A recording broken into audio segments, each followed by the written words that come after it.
तो ये देख सकते हैं स्टीयरिंग असेंबली में पूरा पानी गया हुआ है, जिसकी वजह से इतनी ज़्यादा ये आवाज़ करी, जिसकी वजह तो देख सकते हैं असेंबली की कंडीशन, देख सकते हैं पूरे स्टीयरिंग असेंबली में पानी गया हुआ है, देख सकते हैं।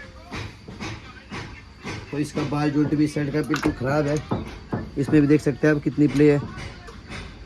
तो स्टीयरिंग असेंबली तो हमें चेंज ही करनी पड़ेगी, ये रिपेयर भी नहीं होगी क्योंकि इसकी जो ये दांतें ये भी पूरे घिस चुके हैं। तो स्टीयरिंग असेंबली को तो हम न्यू ही डालेंगे। तो देख सकते हैं इसमें पानी कितना जा चुका है।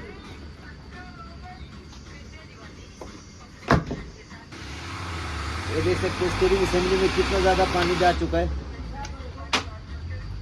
जिसकी वजह से पूरी स्टीयरिंग रैक बिल्कुल ख़राब हो चुका है, इसका रैक बुश भी ख़त्म हो चुका है,